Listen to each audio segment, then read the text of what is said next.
2021, 4:00 p.m. To talk to Mrs. Joreida Torres. Is that how you pronounce your last name? Yes. All right. And we're having an interview just to talk about your experiences as a veteran. And could you tell us about your branch of service, rank, grade, and the time you served? Absolutely. So I was active duty military in the United States Army, and my particular rank was enlisted, so E4, which is a specialist. And my MOS, which is the same way of saying my job description or my particular role, was as a Spanish linguist with military intelligence. But we'll probably get to the good stuff because that was like half of what my job actually was. Ooh. Yeah, I know, right? Ooh, juicy details. That's so exciting.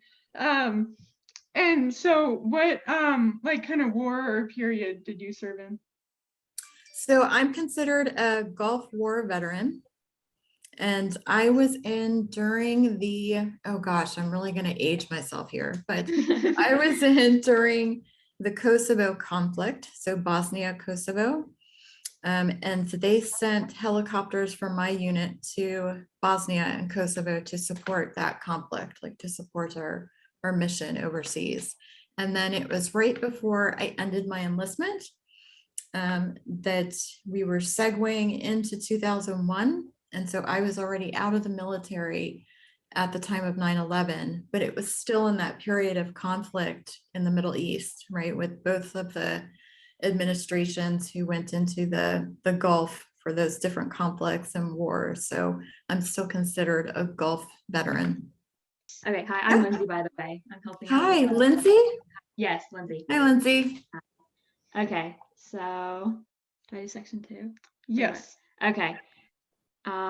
What made you decide to join the military or your branch? That's a good question, Lindsay. That's a good starting question. So I think I was one of those few individuals who knew that going straight to college from high school wasn't really my plan. And I was okay with that. Like it was something that I just kind of instinctively knew when I graduated from high school. It was like, wow, there's this whole big world out there that I haven't explored yet. And I don't know if I have the focus and the capability to sit down and just take some college courses. Like maybe I need to get some experience under my belt. So I decided to join the Army as a way to kind of fulfill that desire to explore the world and to do something different with my life that might take me out of the projected path of my hometown. So that's why I joined. And then of course, once I did join, you have all of these feelings of camaraderie and really connecting with people from different places, different walks of life, different environments. And there's a sense of integrity and discipline. And so you start to understand more about the United States and what we stand for and how we represent ourselves, both here in the United States as well as overseas. Oh yeah, why did you pick the branch that you did of the military? Yeah, that's a fair question. It was so long ago, I don't know if I spoke with other recruiters or if I just went straight into the Army recruiter office. But I remember looking at their different MOSs, like the job descriptions, and I felt like there was more wiggle room to have some type of either creative freedom or wherewithal to expand a little in what I wanted to do with military intelligence, right? So I figured, okay, that sounds like it could be something cool, because from an 18-year-old perspective, of course, we look at everything and say like, okay, which of these is the coolest? Which one has like the coolest assignments or the opportunity to travel? And so that was my mindset back then, just like typical teenage mindset. And then, of course, once you're in the military, then you really start to understand what the job description entails and what other people are doing and in their MOSs and their fields and how it all connects. So I'd say to start, it was really looking at the coolest opportunity and the opportunity that had the best travel potential. Mm. Okay, and then what was your experience in boot camp and in the first days of actually serving? Yeah, so in boot camp, which is part of the first days of serving, the ride from Baltimore, which was the processing center for all of the people who were joining the military, at least in this part of the East Coast. I remember the drive from Baltimore to Fort Jackson, South Carolina, which is where I went to boot camp. I remember just feeling very isolated and alone, but having this sense of wonderment and realizing that I was at this next stage of my life and wanting to get into it, but also a little bit cautious. Like I hear all of these horror stories about people being yelled at or like tough physical discipline and stuff. So I was like, oh my gosh, I weigh like 100 pounds. So how am I gonna deal with all this strenuous physical activity? So when I got there in South Carolina at Fort Jackson, I remember the first few days were just very like feeling like part of the herd. Like it was a very herd mentality. Herd is an HERD, right? Like a bunch of cattle being herded Yeah. together. And that's intentional. Like they do that to, I guess, to try and mentally prepare all of the new recruits to leave all of the baggage at the door and really get asserted with who you are as an individual so that you can enter in with kind of a clean mindset. Of course, I didn't realize that at the time and I was a little freaked out. But those first few days were just intense in terms of a paradigm shift in the way that I viewed myself and the way that I viewed my future and what was possible. And so here I am meeting all of these different individuals who are potentially responsible for molding me into a responsible adult. And there's this kind of fear of authority and wanting to impress authority to make sure that I stay on the right path and that I accomplish what I want to accomplish. So those were all the things going through my head at that time. Wow. So also going off of that question, Mhm. were there any like major events or like big people you met there that like really influenced your career? Um, yeah, I would say so. I was only in the military for 4 years, but I still think about certain individuals and their stories, their individual stories, and how they impacted me in the military. One of them was, I'd say there were probably two that stood out to me. One of them was one of my drill sergeants who was funny. He had a sense of humor, but he was constantly trying to contain his humor because he had to be so tough and have this like tough exterior. But you could tell like he wanted to laugh about certain things, and he would poke fun at me every now and again. And it was that like little ounce of humor that helped get me through certain tough times or tough days where I felt like I was mentally shaken, or if I was going through like some physical stuff. Those little snippets of humor helped me get through to the next day.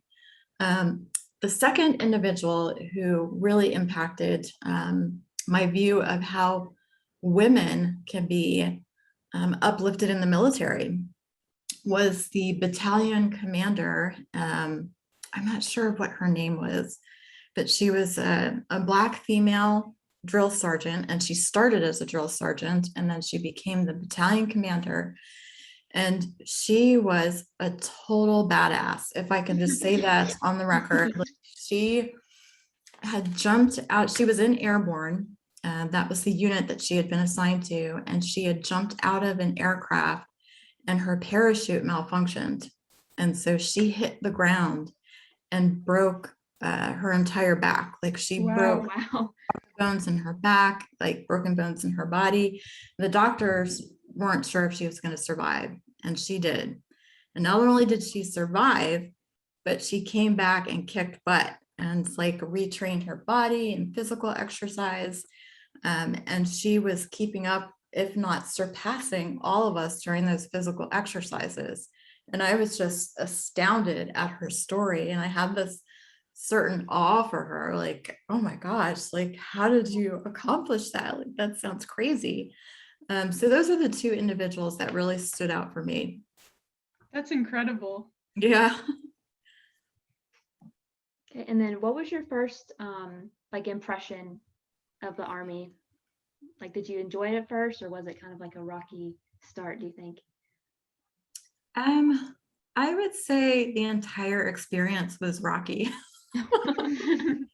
Just being honest, like, and that's what it's intended to do. It's intended to, they call it breaking somebody, but I think that's too harsh of a term. I think that it's recalibrating the individual psyche to make sure that, number one, you can follow orders, number two, that you can look out for your other fellow soldiers, and number three, be there in a time of crisis if the country needs it. So I think that I think it was 2 months of boot camp, 2.5 months of boot camp. I felt tested at every single level. I felt mentally tested, physically tested, some psychological testing. Like there were times when you start to kind of question yourself, like, am I making the right decision? Am I going to be able to complete boot camp? Like, it's only 2.5 months, but it feels like ages. Especially when you're going through it, it just feels like a really long process. So I would say the entire time was filled with challenges, for sure. So, what kind of jobs and assignments did you have throughout your time in the Army? So this is the fun part that we get to talk about, because when I enlisted as military intelligence Spanish interpreter. Now, up until that point, I was raised in a big Hispanic family. And so we were raised with kind of Spanglish in the home. And I went into this MOS and job thinking like, oh, I'll nail this. Like, we speak a little bit of Spanish at home. It's fine. I've got this. And so, of course, going through training, they teach you proper Spanish and college level Spanish. And I was like, wow, there's grammar to this. So relearning Spanish the right way, and then practical applicability within the field setting. Yeah. Pause if you want me to pause. Okay, her computer is on low battery, so okay. yeah. So one of the aspects of my job was to learn how to interpret Spanish in Spanish-speaking countries from the United States. And so that was actually considered a top secret assignment, because we were essentially listening into other conversations. Although a lot of it was just training, it was still training the ear to hear things that maybe the everyday person doesn't hear. And then from there, I think there was one occasion where we were out in the field on a field training exercise, and there were visiting ambassadors from, I think it might have been Guatemala. And so their general was there, and there were some top ranking officials from Guatemala. And so I was their Spanish interpreter in this field exercise. So everything that we were doing in the field, the US military wanted me to translate for the Guatemalan military to kind of shed, or to give them some insight on how our training maybe would have implications for their training methods, right? Like, it was a nice partner opportunity. So then after boot camp and after all of the training, I was assigned to a duty station in upstate New York, where it's really cold, like, I don't know, 9 months out of the year. So it was really cold. And when I first arrived at my duty station, I had heard about this helicopter battalion that was a part of our duty station. So it was like this little niche element of this larger base, so to speak. And so I had heard about it because some of them were cross-trained as military intelligence linguists, just like me. And so these particular helicopters had equipment on the back that could jam communications and could listen to other broadcasts in different languages, right? So I was like, wow, that's really cool. And I talked to our platoon lieutenant and said, I'd be really interested in doing that if there's ever an opportunity, not realizing at the time that there was a female who was getting ready to transition out of the military. And she was a helicopter crew chief with military intelligence background. So the lieutenant came to me one day and said, hey, are you still interested in going to this battalion? And the name of their battalion was, or the name of their company was Quick Fix. Like that was how they referred to these helicopters. And I don't know if you guys are familiar with Black Hawk helicopters. I am. Yeah, they're like some of them are like troop transport helicopters where you can fit a lot of people in the back. Well, these were a version of those, but instead of all those seats in the back, there was lots of equipment like stacked on top of one another, right? So when he presented me with the opportunity, I was like, oh yes, I'm on it. Like sign me up. I'm definitely flying in those helicopters. So that was pretty cool. And of course, some of the guys were a little jealous because they had wanted to transition into that unit, but I was the only one who had actually communicated that desire. So the lieutenant was like, all right, you've got it. So I transitioned into the aviation battalion. And from there, I was assigned to the military intel helicopters.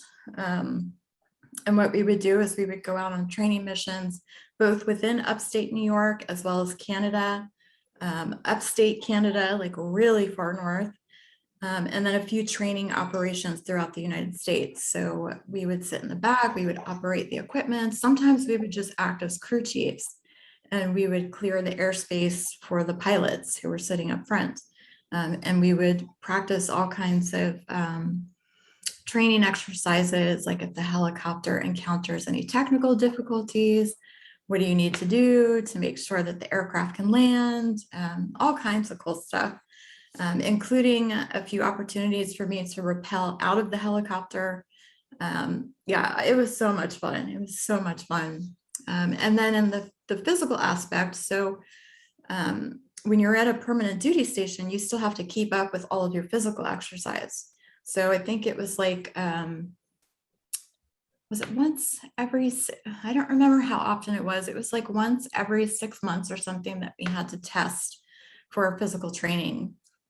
And so towards the end of my enlistment, I still weighed 100 pounds, but we would go on these long ruck marches. And if you know what a ruck march is, it's wearing your full uniform, like your military fatigues, all the camouflage stuff, and the combat boots. And then you'd wear a rucksack that weighs like 50 pounds, right? So that's half my body weight. Whereas all these other guys, it's like wearing a backpack.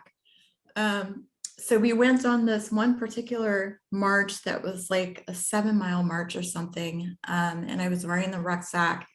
And out of 25 men, I came in 3rd place after a 7-mile awesome. march. Yeah. And that was like running and sprinting with the 50 pounds on my back. So that was like a huge accomplishment. Wow. I kicked guys' butts. Yeah. So yeah, there were a lot of diverse things to do within the military. I think at one point I was the head of, it was like similar to an employee resource group where you get a group of people together and find funding within the military to support activities and exercises off base. So I think we had called it the Better Opportunities for Single Soldiers, BOSS. And like we would secure funding to go to like Six Flags or something just to boost morale. So there were all kinds of fun opportunities as well. That's super cool. Yeah. So what kind of deployments were you on? Like what locations were you stationed? I'm a non-combat veteran, so Oh, I didn't okay. actually go overseas.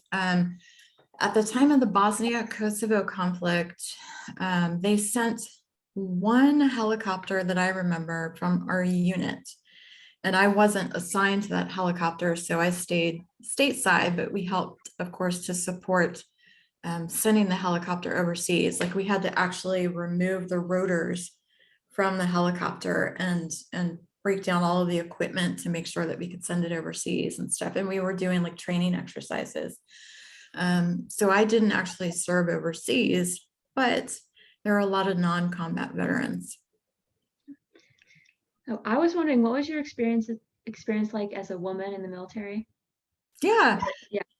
I think a lot of the stuff that you guys probably hear is true, that when you're a woman in the military, sometimes you feel like you have to go above and beyond the effort to just to keep up with the men, or just to be viewed the same as the men who are within that battalion or that company. And I think that there was always this unspoken pressure there, like you've got to kind of toe the line and maintain certain decorum in order to set a better precedent for women who are coming in behind us, right? So in essence, every woman who's ever been in the military has cleared some type of path for the next woman coming in behind her.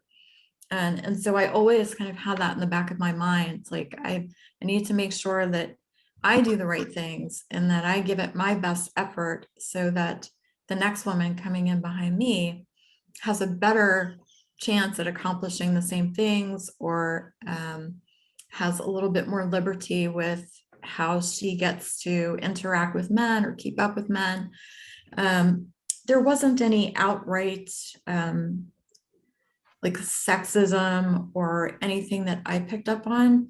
But then again, I was raised in a big Hispanic family with two brothers and lots of uncles. So we used to joke around a lot, and like we would tell dirty jokes and stuff. But at the time, and I don't know if they still do that, but it was considered funny to a certain degree. And you kind of had to establish your own boundaries. And that's where you get to practice being a strong woman, not just a strong soldier, but a strong woman, to set those boundaries so that they know how far the joking can go, right? And then I would say in terms of the physical exercise, I pushed myself really hard to make sure that I wasn't requiring any type of special favor for physical activity.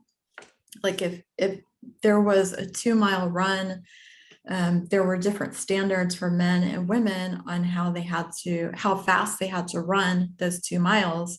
But I quickly understood that those standards were there for a reason, because of the physiology and the way that we're built, and either bigger lungs or longer legs or what have you. But I think the point was that as long as we put forth our best effort and we made sure that our comrades know that we're there for them, and that if we're in a combat situation, that I'm going to have their back and they're going to have my back, regardless of gender. That's Are you guys awesome. still, Thank you. you still Yes. with me? The screen froze. Okay, now I can see. Sorry. Yeah, so you said that you were mainly stationed at home here. Where were you stationed? Oh, I was stationed after Fort Jackson. I was stationed in San Angelo, Texas, and Fort Huachuca, Arizona, and Fort Drum, New York. Okay. State New York. Yeah. So those were the duty stations. And then I separated from the military like 3 months ahead of my enlistment end date for a university exception. So I don't know if they still do it, but at that time, you could actually exit the military with an honorable discharge up to 3 months before your end of enlistment date if you were accepted into a university. So at that point, going back to that, one of those first questions about why I wanted to join, after 4 years of military service and learning discipline and responsibility and accountability, I was so ready for an academic degree. Like I was ready. And after the military, I went to Northern Virginia Community College and attained my associate's degree. And I was so hungry for education at that point. Like, I think the military really helped to prepare me for a college education. And then after Northern Virginia Community College, I segued into George Washington University in DC and completed my bachelor's degree there. My dad went there also. Do you really? Yes. Oh my gosh. Maybe I served with him. Maybe I knew him. I don't know. Where No, did you he was serve? in the Navy. Oh, but sorry, one of the places that I went to, I forgot to mention this, was Monterey, California. So right after boot camp, I went to Monterey, California for about, was it 6 months? And there it's actually a joint operations base. So every yeah. branch of the service is Mhm. there. Yeah. My So my there's dad Navy- was stationed in like Pearl Harbor and Oh, was a few he? places in California. Okay. So maybe he's heard of the Defense Language Institute. Yeah, I'll have to Yeah. ask him about Yeah. that. Oh, it's a gorgeous campus. It's like a college campus. Oh, that's amazing. So, a big focus of my project too is on the transition between military and civilian life. So I just wanted to ask you a few questions on that too. Yeah. So you talked a little bit about how you went straight from the service to college. Mhm. So was your transition really smooth? How was that process for you? Yeah, I think it was smooth because of ambition. And I think that goes for everything. Like, if you're ready to do something, then the resources are going to be there. And it takes a certain mindset and dedication to make sure that it is a smooth transition. So I remember tapping into resources while I was still in upstate New York and taking advantage of those resources to make sure that I could apply for colleges and try to figure out what my degree would be. I think the toughest part of the transition for me from military to civilian was the letting go of the camaraderie that I had surrounded myself with for 4 years. It was like letting go of a family in a sense, right? Like, some of these people that you serve with feel like brothers and sisters and uncles and aunts and role models. And so stepping away from that, it was like removing a safety net as well. And I remember there were some nights where I cried because I was so, I guess I was feeling that detachment from the camaraderie and from all of those guys and girls that I had served with, or men and women really. And that was the toughest part for me, was just getting over that kind of mental hurdle of realizing that I was on my own and that I could do it. Like, I had gotten myself to this point, and now it was time for me to go out and venture into the big bad world. Did you have any like struggles adjusting to the civilian life, like due to the structure of the military? Because I've heard there's like the military is like super, super structured, and then you go back into civilian life and you have to kind of create that structure for yourself. Yeah, I would say that's pretty accurate. Trying to think of another example in terms of structure. No,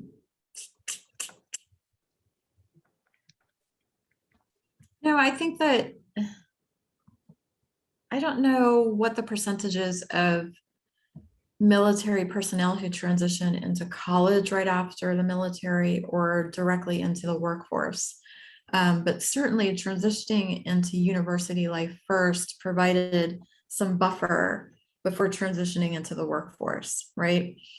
But I did notice when I was more so at George Washington University, because that was a legit, or it is a legit campus. And so students live there and they're teenagers living there and partying and having that whole college experience.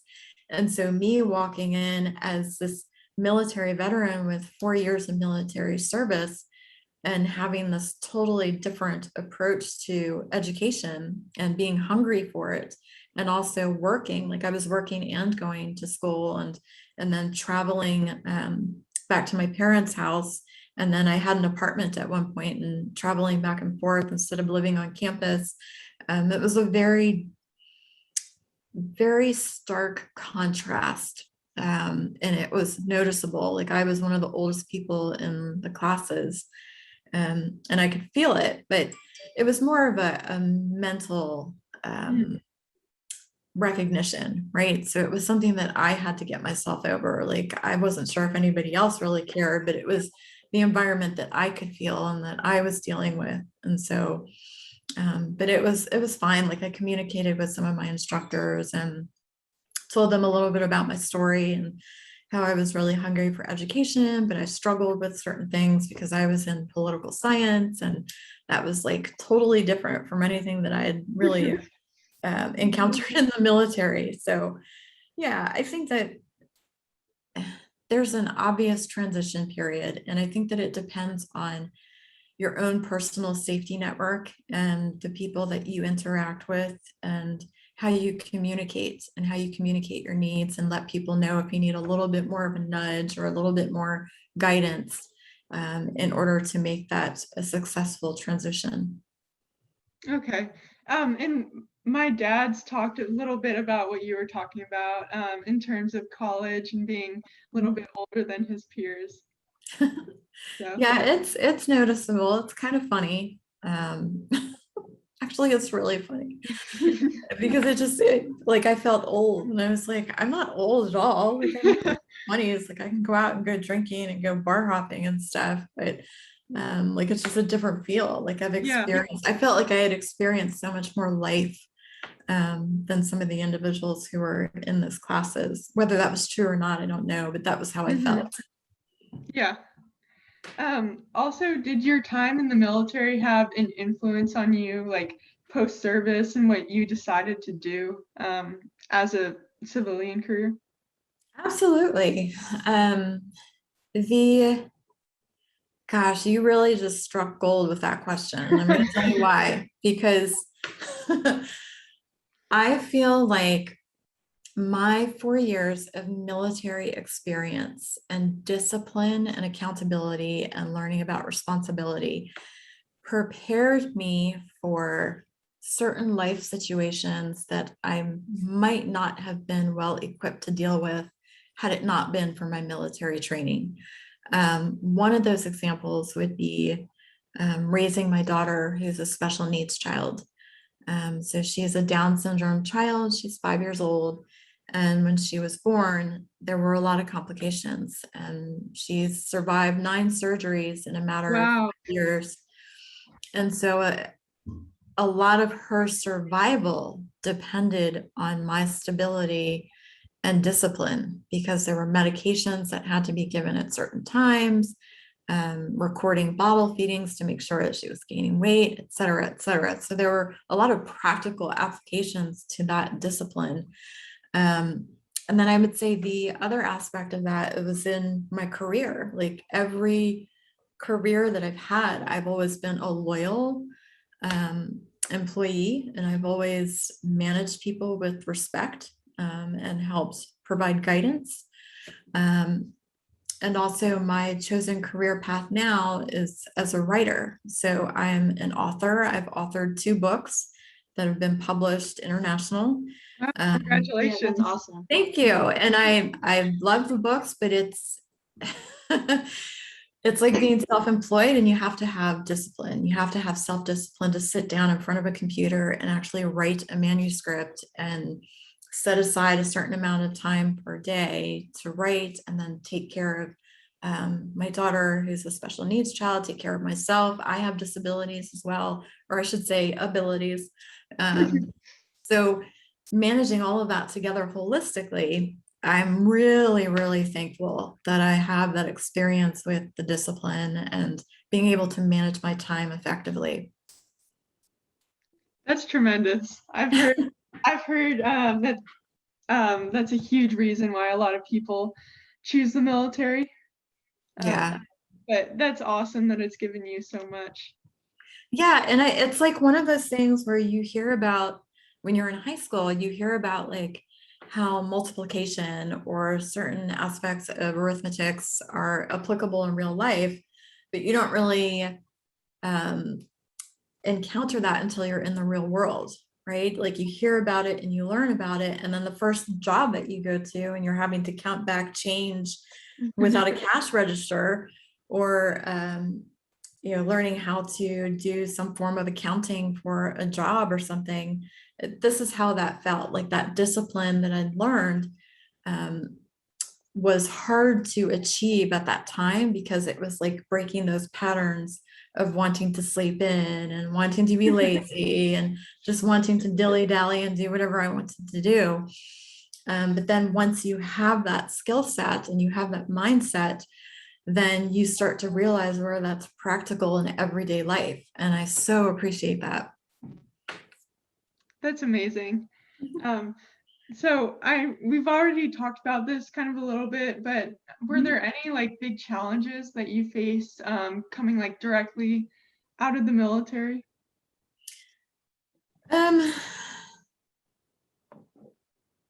Yeah, I would say the two biggest challenges were the isolation, the feeling of isolation, and being separated from this large network of supporters and, in a sense, cheerleaders. Like we were always cheering each other on.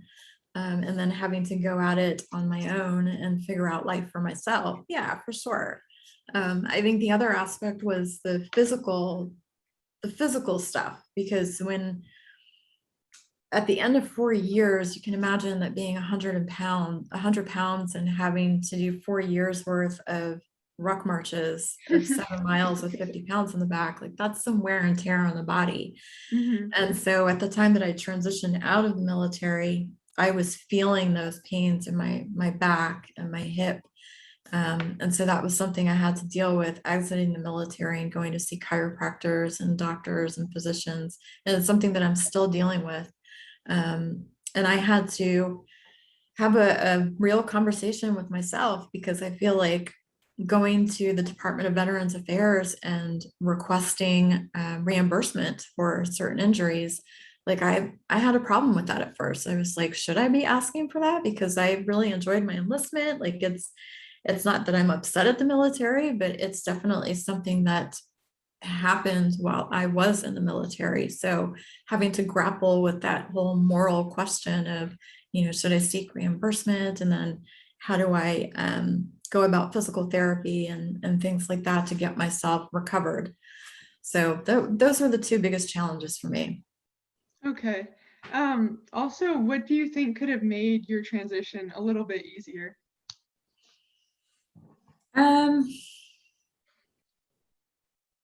I think in retrospect, probably having like a list of names of people within my immediate vicinity who had also transitioned out of the military, and having a space where we could meet